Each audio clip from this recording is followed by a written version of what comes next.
دوستوں آج ہم آپ کو ایک گھوڑے کا واقعہ سنانے والے ہیں، تو آئیے شروع کرتے ہیں۔ بہت مدت گزرنے کے بعد ملک عرب کی کسی بستی میں ایک شخص رہتا تھا۔ اس کا نام احمد تھا۔ وہ بہت دولت مند تھا اور اسے اس قدر شریف بھی تھا۔ احمد لوگوں کی مدد بھی کرتا تھا، حد ضروری سمجھتا تھا، جس کو ضرورت ہوتی اس کو ضرور مدد کرتا تھا۔ جو کوئی بھی اس کے دروازے پر آتا خالی ہاتھ نہ بھیجتا۔ یہ بات تو سبھی جانتے تھے کہ وہ اپنی ہر چیز دے سکتا ہے، چنانچہ اس نے مانگنے والوں کو ہر قیمتی چیز دے سکتا تھا، ہر قیمتی شے بھی دے سکتا تھا، لیکن وہ البتہ اس کے پاس ایک ایسی چیز بھی تھی جسے وہ کسی صورت بھی اپنے آپ سے جدا نہیں کر سکتا تھا، اور یہ چیز بہت خوبصورت گھوڑا تھا۔ وہ بہت ہی خوبصورت گھوڑا تھا۔ عرب کے گھوڑے یوں بہت خوبصورت تھے اور تیز رفتار ہوتے ہیں، مگر احمد کا یہ گھوڑا تو بے حد خوبصورت تھا، اور اتنا خوبصورت تھا کہ آدمی دیکھے تو پھر دیکھتا ہی رہ جائے گا۔ عرب کے بڑے بڑے دولت مندوں نے اس کے لیے بہت بڑی قیمت ادا کرنے کی پیشکش کی تھی، لیکن احمد نے ہر کسی کی پیشکش مسترد کر دی۔ اسے تو یہ گھوڑا اس قدر عزیز تھا کہ وہ اسے ایک لمحے کے لیے بھی اپنی آنکھوں سے اوجھل ہونے نہیں دیتا تھا۔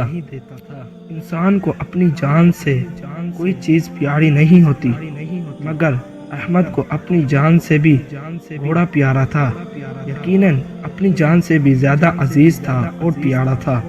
وہ اپنے گھوڑے سے بہت محبت کرتا تھا۔ عرب کے دولت مندوں نے جب دیکھا کہ احمد کسی قیمت پر بھی اپنا گھوڑا فروخت کرنے کے لیے تیار نہیں ہے، تو وہ صبر کر کے بیٹھ گئے۔ اب کوئی بھی احمد سے اس کے گھوڑے کی قیمت دریافت نہیں کرتا تھا، اگرچہ ہر شخص کی خواہش یہ ضرور تھی کہ کسی نہ کسی طرح یہ گھوڑا خرید لیا جائے، تاکہ دیکھنے والے یہ کہہ سکیں کہ یہ وہی شخص ہے جس نے احمد کا گھوڑا خرید لیا ہے۔ اور تو سب لوگ مایوس ہو چکے ہیں، یعنی وہ یہ سمجھ بیٹھے تھے کہ کتنا کوشش کر لیں مگر یہ گھوڑا ہمیں نہیں مل سکتا۔ جو ہر وقت گھوڑے پر قبضے کرنے کے متعلق سوچتا رہتا تھا، ایک اس کا نام زبیر تھا، جو ہر وقت گھوڑے کے بارے میں سوچتا رہتا تھا۔ ان میں سے کوئی بھی گھوڑا ایسا نہیں تھا۔ اس زبیر کے 20 نہایت اعلیٰ قسم کے گھوڑے پستون میں بندھے رہتے تھے، لیکن سچی بات یہ ہے کہ ان میں سے کوئی بھی گھوڑا ایسا نہیں تھا جو خوبصورتی اور تیز رفتار میں ہو احمد کے گھوڑے کا مقابلہ کر سکے۔ ایک دن زبیر اپنے دوستوں میں بیٹھا باتیں کر رہا تھا۔ اس وقت اس کے گرد اس کے دوست بیٹھے تھے اور باتیں ہونے لگی گھوڑے کے بارے میں۔ زبیر نے کہا، کاش کوئی شخص میرے سارے گھوڑے لے جائے اور ان کے بدلے مجھے صرف احمد کا گھوڑا لا دے۔ یہ بات سب دوستوں نے تعجب سے سنی، کسی نے بھی کچھ نہیں کہا، لیکن ایک نوجوان جس کا نام ناصر تھا، وہ بولا کہ آپ سچ مچ احمد کا گھوڑا لینا چاہتے ہیں؟ زبیر کہنے لگا، میں بالکل سچ کہہ رہا ہوں کہ جو شخص مجھے احمد کا گھوڑا لا کر دے گا، میں فوراً اپنے سارے کے سارے گھوڑے اس کے حوالے کر دوں گا۔ میں وعدہ کرتا ہوں۔ ناصر کے علاوہ باقی سب دوستوں کو بھی زبیر کی اس پاگل پن پر بہت سخت حیرانگی ہوئی۔ جو شخص اپنے گھوڑے کو اپنی جان سے بھی زیادہ عزیز جانتا ہے، وہ اپنا گھوڑا کس طرح اس کے حوالے کر دے گا؟ خیر بات ختم ہو گئی اور نہ صرف اپنے گھر روانہ ہو گیا۔ گھر جا کر اس نے مختلف تجویز سوچی کہ اسے کیا کہے گا احمد کو اور کس طرح کہے گا۔ یہ سب تجویز سوچنے کے بعد وہ دوسرے دن اس کی بستی کی طرف روانہ ہو گیا جہاں احمد رہتا تھا۔ جب ناصر اس بستی میں پہنچا اور وہ احمد سے ملا، تو احمد کی باتوں سے اس کو معلوم ہو گیا کہ واقعی اس کو اپنے گھوڑے سے بے پناہ محبت ہے، اور جو کچھ اس نے سوچا تھا بالکل غلط تھا۔ احمد پر تو کوئی بات اثر ہی نہیں کر رہی تھی۔ وہ کسی قیمت پر بھی راضی نہیں ہوا۔ ناصر نا امید ہو کر احمد کے مکان سے باہر نکل آیا، سوچنے لگا کہ اسی دن اپنے گھر واپس لوٹ جاؤں مگر پھر اچانک ایک نیال خیال اس کے ذہن میں آ گیا اور اس کے چلتے ہوئے پاؤں رک گئے اور وہ اسی وقت بازار روانہ ہو گیا۔ اس نے ایک چادر خریدی اور اسے بغل میں چھپا لی۔ بازار میں ادھر ادھر گھومنے لگا۔ اسے سنا میں اس کی ملاقات ایک شخص سے ہو گئی جو احمد کا بہت ہی گہرا دوست تھا۔ اس نے ناصر کو بتایا، احمد دن میں صرف ایک وقت اپنے گھوڑے پر سواری کرتا ہے اور یہ وقت صبح کا ہوتا ہے۔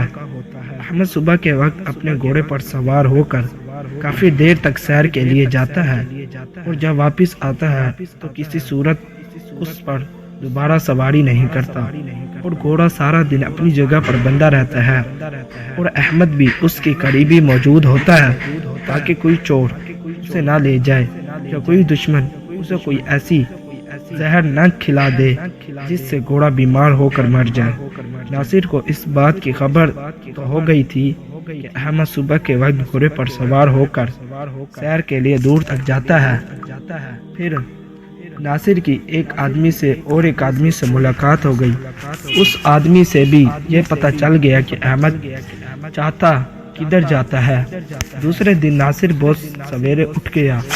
اس نے اپنی چادر لپٹی اور پھر اس طرف روانہ ہو گیا جس طرف سے احمد روزانہ گزرتا تھا۔ کافی دیر پہنچ کر وہ ایک ٹیلے کے ساتھ ٹیک لگا کر بیٹھ گیا اور احمد کا انتظار کرنے لگا۔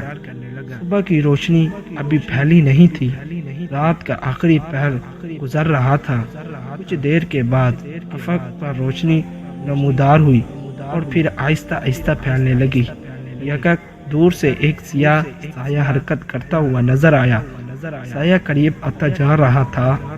ناصر نے سمجھ لیا کہ احمد کی سوا اور کوئی بھی نہیں ہو سکتا۔ سایہ حرکت کر رہا تھا۔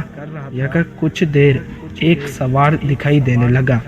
ناصر نے جب دیکھ لیا کہ احمد قریب آ رہا ہے تو وہ اپ ڈیٹ کو پڑھ کر اس طرح ہائے ہائے کرنے لگا جیسے وہ سخت تکلیف کی حالت میں ہے اور تڑپ رہا ہے۔ اب احمد کے بہت قریب آ گیا ہے اور اس کے کانوں تک ناصر کی ہائے ہائے کی آواز پہنچ گئی تھی۔ جیسے ہی احمد نے کرہانے کی آواز سنی، اس نے اپنا گھوڑا روکا اور پھر گھوڑے سے نیچے اترا اور بولا، کیوں بھائی، کون ہو تم اور کیا تکلیف ہے؟ تم کو اس طرح ہائے ہائے کیوں کر رہے ہو؟ ناصر نے احمد کی طرف دیکھا اور بولا، میرے پیٹ میں اچانک سخت درد شروع ہو گیا ہے جس کی وجہ سے مجھ سے ایک قدم بھی نہیں چلا جا سکتا۔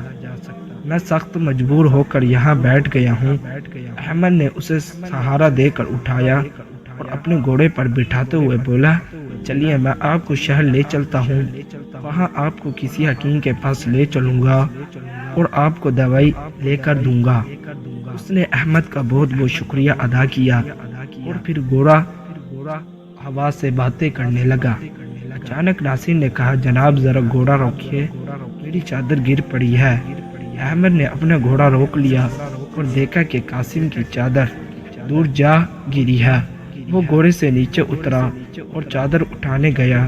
اس سے پہلے کہ وہ چادر تک پہنچے، نہ کہے اب ادھر رہوں گا، میں گھوڑا لے کر جا رہا ہوں۔ ناصر نے اس کو کہا کہ تم یہاں پر کھڑے رہو، چادر اٹھاؤ، تم سے پہلے ہی میں گھوڑا لے کر جا رہا ہوں، یہ گھوڑا اب میری ملکیت ہے۔ اور پھر یہ کہہ کر ناصر نے گھوڑے کو ایری لگائی اور گھوڑا ایک دم ہوا سے باتیں کرنے لگا۔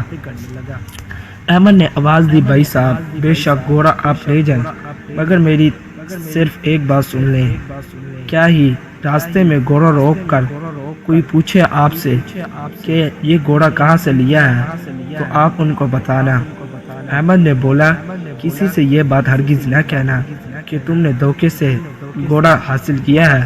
تم ایک مسلمان ہو اور کوئی مسلمان کبھی کسی کو دھوکہ نہیں دیتا۔